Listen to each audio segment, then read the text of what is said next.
Sa mga nagdaang kabanata ay tinitigan nga ng Cyclops si Xiao Chen, sinyalas na siya naman ang pababagsakin nito. At sa pagpapatuloy din ng kabanata ay hinamon na nga ng Cyclops si Xiao Chen at sabay nitong sinabi na pero hindi ka tugma sa akin.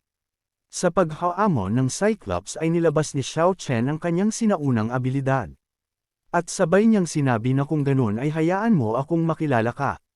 Agad na naghanda si Xiao Chen ng kanyang gagawing atake. At nang matapos ang paghahanda ni Xiao Chen ay agad niya na itong pinakawalan. Kaya naman dahil dito ay bumulusok ang atake ni Xiao Chen, subalit hindi naman ito iniwasan ng Cyclops.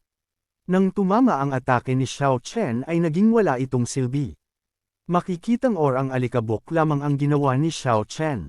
Agad naman na tumalon si Xiao Chen upang gumawa ulit ng kanyang atake.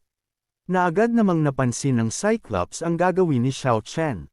Kaya naman bago pa man ito tumama sa kanya, ay mabilis itong nakaiwas sa isang iglap na parang naging dalawa. Ikinagulat naman ito ni Xiao Chen dahil lubhang mabilis talaga kumilos ang Cyclops.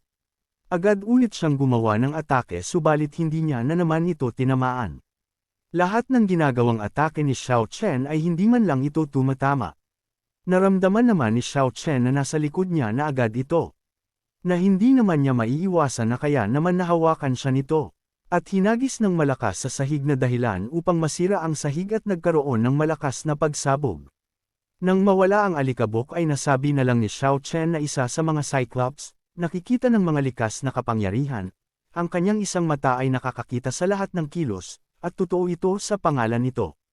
Nagising naman na si Black sa pagkakataong ito na agad namang napansin ni Xiao Chen. Dito nga ay mukhang seryoso na si Black.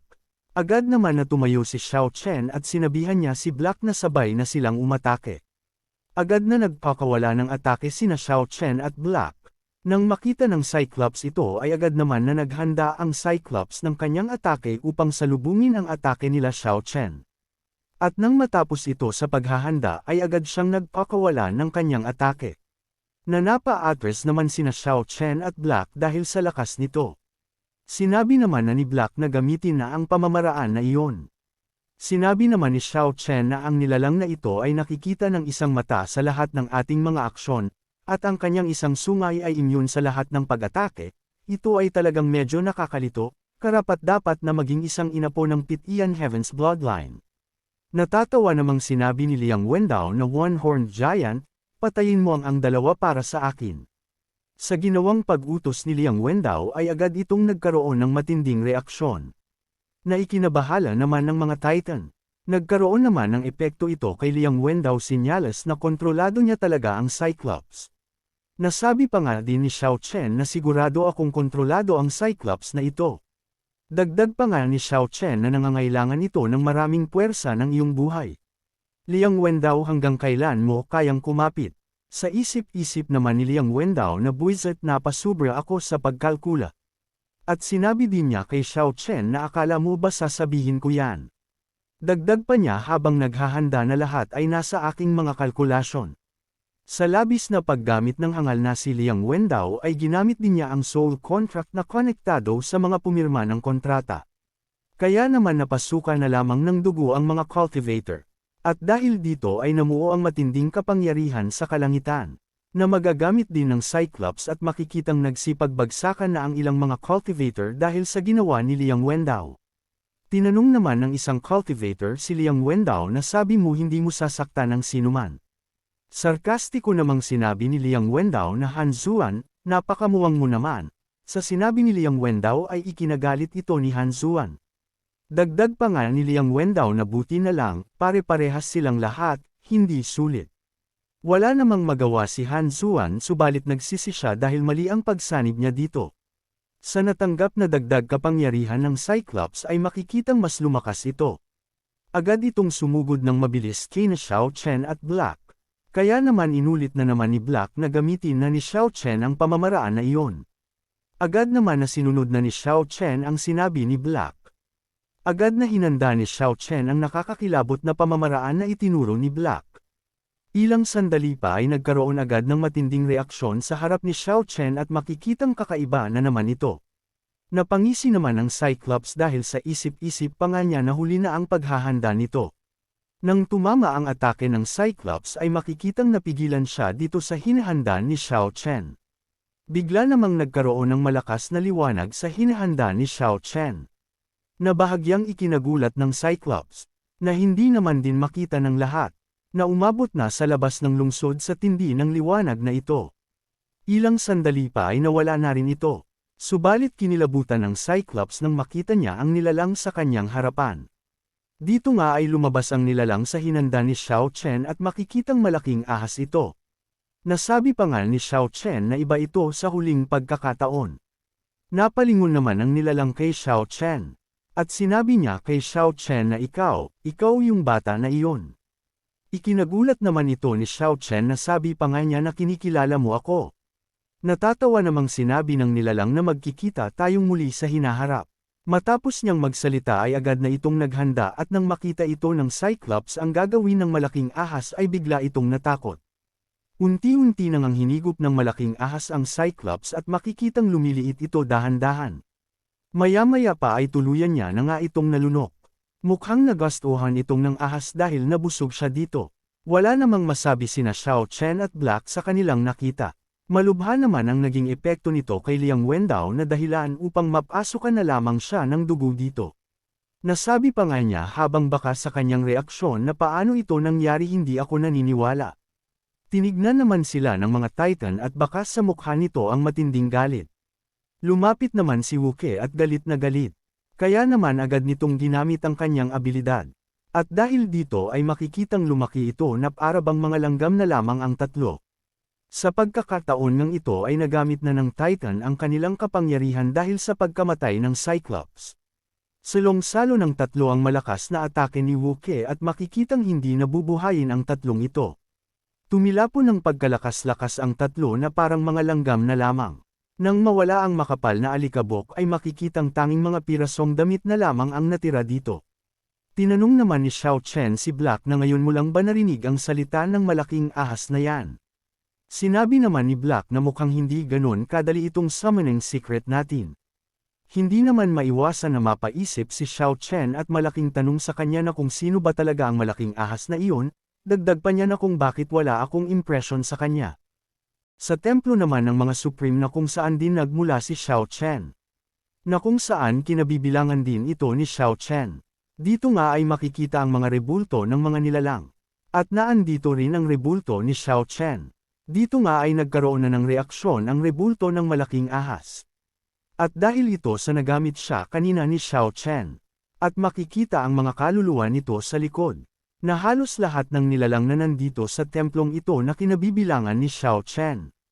Sinabi nga dito ng malaking ahas kay Tian Lang na ang batang iyon ay napakabagal sa iniisip natin. Sinabi naman ni Tian Lang na sapat na mabilis. Kung maaalala din natin ay nagamit na rin ito ni Xiao Chen nang una niyang ginamit ang sikretong pamamaraan. Sinabi naman ng isang rebulto na dapat kang maging magalang sa iyong Panginoon, isang subo at isang mabahong batang lalaki, ano ito? Sinabi naman ni Tian Lang na magsisimula na ang plano, sa pag-unlad ng Master, sa loob ng wala pang 3 taon, magiging sapat na ang kanyang lakas upang lampasan ang kaharian, kaya't ang pagsusumamo ay maghanda sa kamatayan. Wala namang masabi ang ilang mga nilalang sa sinabi ni Tian Lang. Dagdag pa ni Tian Lang na Jinwo, kagalang-galang Yunfei, kumusta ang paghahanda mo? Sinabi naman nito na handa na ang lahat. Sinabi naman ni Tian Lang na mahusay kung ganon. Naramdaman naman ng mga nilalang ang parating. Dito nga ay pumasok si Li Yunfei sa loob. Nasabi pa nga niya na narinig ko na pinag-uusapan niyo ako. Agad naman na nagbigay-pugay dito ang mga nilalang. Sa pagdating ni Li Yunfei sinyalas na isa rin si Li Yunfei sa mga masters ng mga ito.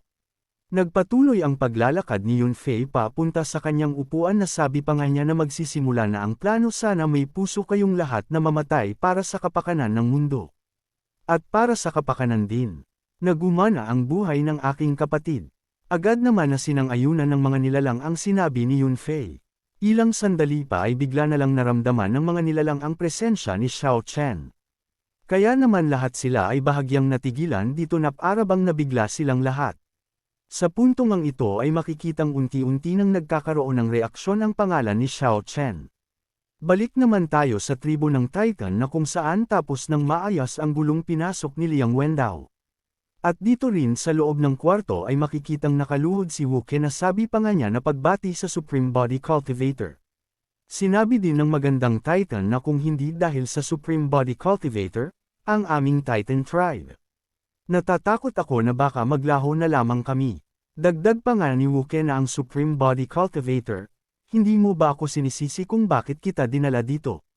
Sinabi naman ni Xiao Chen na hindi naman. Natatakot namang sinabi ulit ni Wuke na bakit hindi. Natatawa namang sinabi ng magandang Titan na huwag mo akong takutin. Natawa na lamang din si Xiao Chen sa sinabi ng dalawa. Bumangon naman na si Xiao Chen. At sabay niyang sinabi sa dalawa na sige, ngayong tapos na ang krisis ng mga Titans, kalimutan na natin ito, oras na para bumaba sa negosyo. Sinabi naman ng magandang babae na sandali lang maari ba nating munang antayin si Wuling. Sinabi naman ni Xiao Chen na magkikita na lang kami kung may pagkakataon. Ang pinakamahalagang bagay ngayon ay ang pumasok sa Titan Core at pagbutihin ang aking cultivation level. At pagkatapos nito ay tutulungan kitang maalis ang lason sa iyong katawan. Sinabi naman ng magandang Titan na alinsunod sa utos ng kataas-taasang nilalang. Agad niya ding sinabi kay Wuke na ako ay may pisikal na hamon, kaya maaari mong dalhin ang Supreme Body Cultivator sa Titan Core. Naagad naman na sinang-ayunan ito ni Wuke. Habang naglalakad sila patungo sa Titan Core ay maririnig sa mga Titan ang salitang ang Supreme Being ay nandito. Lahat ng madadaanan ni Xiao Chen ay agad na nagbibigay pugay sa kanya na bahagya naman siyang nahihiya. Hindi naman maiwasan ni Wuke na matuwa dahil kasama niya ang Supreme Body Cultivator. Makalipas ang ilang sandaling paglalakad ay nakarating na nga sina Xiao Chen at Wei Ke sa harap ng Titan Pillar. Agad naman na sinimula ni Wuke ang bagas ng lagusan patungo sa Titan Core. Nagroon naman ng matinding reaksyon ang pillar na naglalabas ito ng matinding liwanag. At maya-maya pa ay biglang nagkaroon ng reaksyon malapit sa kinatatayuan nila Xiao Chen Black at Wuke. Na ikinamangha naman ito ni Xiao Chen dahil para sa kanya ay talagang isang formation ang pagpasok sa Titan Core. Sumambulat sa kanila ang malaking pintuan papasok sa loob ng Titan Core na agad namang binuksan ni Wuk. At nang mabuksan ito ay sinabi ni Wuk kay Xiao Chen na maari ka nang bumaba ngayon. Dahan-dahan na bumababa si Xiao Chen kasama si Wuk. At sa ganda nito ay wala na lang siyang masabi at kakaibang paggawa ng ganitong lagusan. Nang makapusok sila sa loob ay sumambulat sa kanila ang malaking core na agad namang itinanong ni Xiao Chen na kung ano ito. Sinabi naman ni Wuke na ito ang Titan Core. At agad din niyang kinagat ang kanyang daliri. At nilagyan niya ito ng kanyang dugo. At dahil dito ay nagkaroon ng reaksyon ang Titan Core. Sinabihan niya din si Xiao Chen na ang Supreme Body Cultivator, ilagay lamang ang iyong kamay sa tuktok ng Titan Core at maaari mong matanggap ang kapangyarihan ng Titan upang maipasok ang iyong katawan. Sinabi naman ni Xiao Chen habang namamangha na hindi ko alam kung anong mga bagong pagbabago ang mangyayari sa aking immemorial body tempering technique pagkatapos tanggapin ang kapangyarihan ng mga Titans.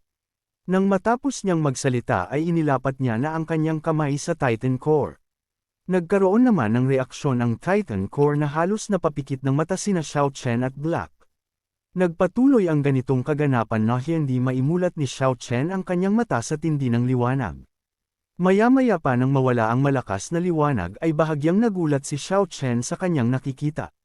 Sinabi nga ni Wuke na ang dakilang Titans ang susunod, bibigyan ka ng kapangyarihan ng mga Titans. Sinabi naman dito ni Xiao Chen na dapat ito ang unang tribo ng Titan sa langit at lupa, na kilala rin bilang Diyos ng Titan. Isang tunay na Diyos, wika nga. Namangha naman si Black sa kanyang nakikita, na dito nga ay lumabas na ang Titan God sa harap nila Xiao Chen. Pinagmasdan naman ng Titan God si Xiao Chen at ilang sandali pa ay sinabi na nito na hindi ka Titan Tribe. Sinabi naman ni Xiao Chen na Titan God, isa ako sa tanging Supreme Body Cultivator sa langit at lupa, Xiao Chen. Sa pagkakataong ito ay dumating ako para sa kapangyarihan ng Titan. Sa sinabi ni Xiao Chen ay sinabihan lang siya ng Titan God na lumabas ito. Sinabi naman ni Black na parang hindi ka tinatanggap ng nilalang na ito. Sinabi naman ni Xiao Chen na kailangan kong makuha ang kapangyarihan ng Titan. Natawa naman ang Titan at sabay nitong sinabi na kay Xiao Chen na ang kulit ng tao. Sa marupok mong katawan, hindi ka karapat-dapat magkaroon ng kapangyarihan ng mga Titans.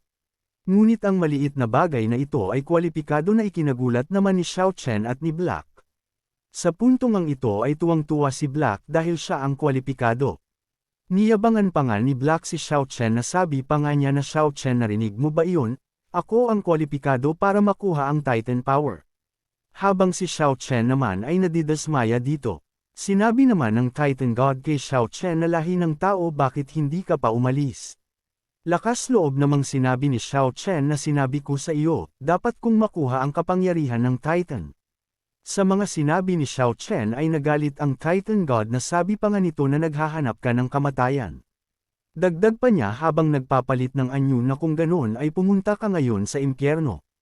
Dahil nakarating ka na sa part na ito ay inaanyayahan kita na pindutin ang like at mag-subscribe at i-on ang notification bell. At kung gusto mo naman na suportahan ng matindi ang bidang hangal na ito ay maaari mo ding pindutin ang super thanks sa ibaba para mas lalong ganahan ang hangal na ito. Maraming salamat mga bida. Matapos magsalita ng Titan God ay agad na inatake si Xiao Chen. Agad naman na naghanda si Xiao Chen upang salubungin ang atake ng Titan God. Nagpatuloy naman ang pagbulusok ng atake ng Titan God. Nang magsalpukan ang kanilang mga atake ay makikitang halos parehas ang kanilang atake.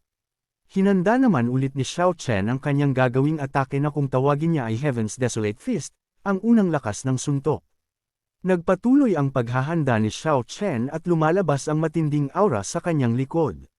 Nang magsalpukan ay makikitang nagkaroon ng malakas na pagsabog at makikitang hindi kinaya ng atake ng Titan God. Makikitang nagkaroon ng pinsala ang kamay ng Titan God. Bahagya namang nakilala ng Titan God ang kapangyarihan na ginamit ni Xiao Chen, nasabi pa nga niya na ang kapangyarihan ng siyam na revolusyon ng mga diskarte sa buhay at kamatayan. Kaya naman agad niyang tinanong si Xiao Chen na tao, paano mo nakabisado ang ilang revolusyon ng pamamaraan ng buhay at kamatayan?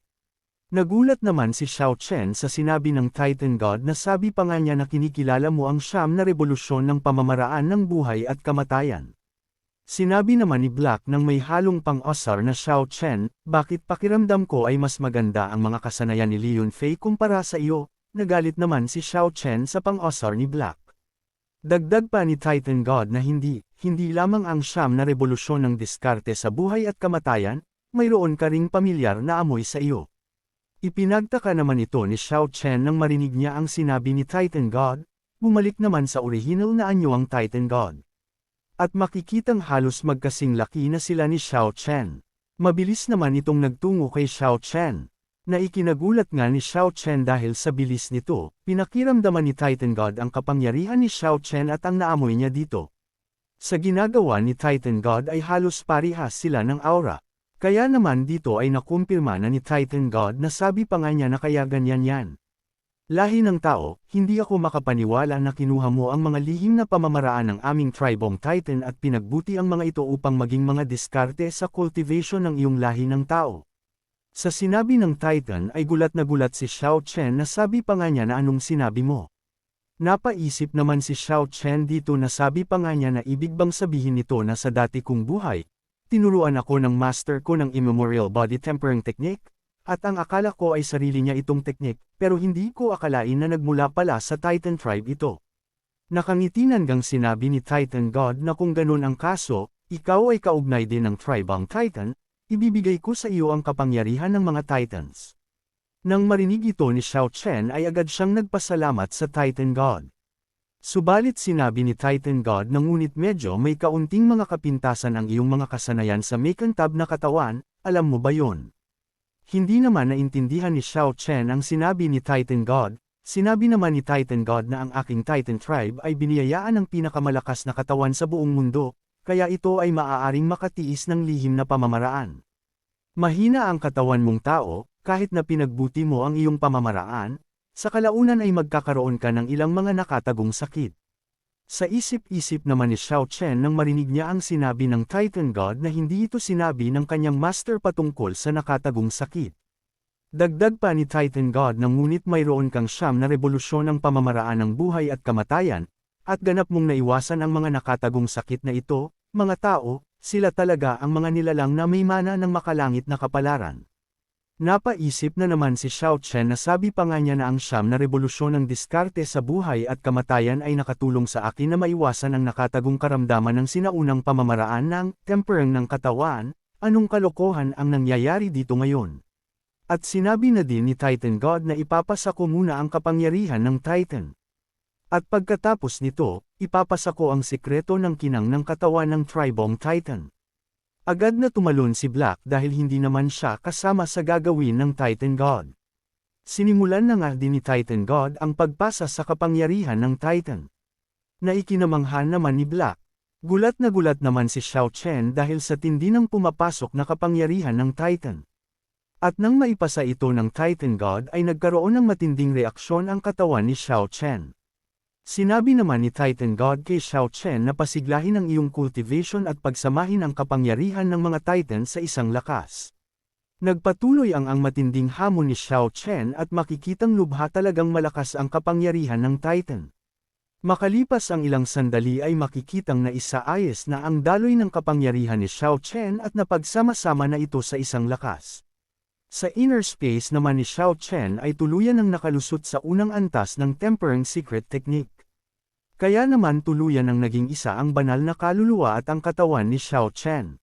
Kaya naman makikitang halos 100 ang inilakas ni Xiao Chen dahil sa tuluyan ng nakalusot sa isang antas ang kanyang immemorial body tempering technique. Lumalabas ang matinding aura kay Xiao Chen na maaring makapinsala. Hindi naman kinaya ito ni Titan God. Kaya naman bahagya siyang natangay sa lakas ng impact nito. Napabuntong hininga naman si Xiao Chen dahil sa wakas ay nakalusot na siya. Nasabi pa nga niya na ang unang antas ng sinaunang pamamaraan ng tempering ng katawan ay nakalusot na at, sa kapangyarihan ng Titan, ang aking katawan ay 100 beses na mas malakas.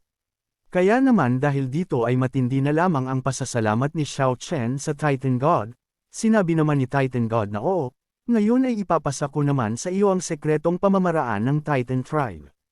Agad na sinimula ni Titan God ang pagpasa sa teknik ng Titan Tribe na kung tawagin ay listen up. Na agad na pumasok sa buong katawan ni Xiao Chen at dahil dito ay makikitang nabibigla si Xiao Chen sa mga nangyayari. Nagpatuloy ang ginagawa ni Titan God at patuloy din na pumasok ito sa buong katawan ni Xiao Chen. Maya-maya pa nang matapos ipasa ito ng Titan God ay manghang-mangha si Xiao Chen dito dahil sa lakas nito. Nagpatuloy ang nangyayari sa pagbabago ng katawan ni Xiao Chen. Nabahagyang nag-alala naman si Black. Tuwang-tuwa naman si Titan God dahil angkop talaga ang kapangyarihan niyang pinasa sa taong ito. Nang matapos nga ito ay makikitang parang nagpalit ng balat si Xiao Chen. Naikinagulat nga din ni Xiao Chen na sabi pa nga niya na paano ito naging posible. Ramdam naman ni Black ang malakas na si Xiao Chen. Sinabi naman ni Xiao Chen na pagkatapos ng perpektong pagsasanib ng lihim na ito ng Titan at ang aking sinaunang pamamaraan sa pagtempere ng katawan, ang aking cultivation sa sandaling ito. Ito ay mas malakas pa kaysa sa 8 antas ng immemorial body tempering technique sa aking nakaraang buhay. Sinubukan naman agad ito ni Xiao Chen at sa aura pa lamang ay tumilapon na si Black. At makikitang nasa sabik si Xiao Chen na subukan ito. Sinabi nga dito ni Titan God na grabing kapangyarihan ito, hayaan mo akong makita kung gaano kakalakas kaysa dati. At dito na din matatapos ang ating episode mga bidang hangal subalit hindi matatapos ang araw na ito nang hindi tayo nag-shoutout, kaya naman shoutout sa Vallejo family and God bless. Shoutout sa idol kong si Rodney Pascual, maraming salamat sa iyo master. At sa mga hindi pa na shoutout ay huwag kayong mag-alala dahil nakalista naman ang iyong mga pangalan at nakikita ko ang mga comments nyo.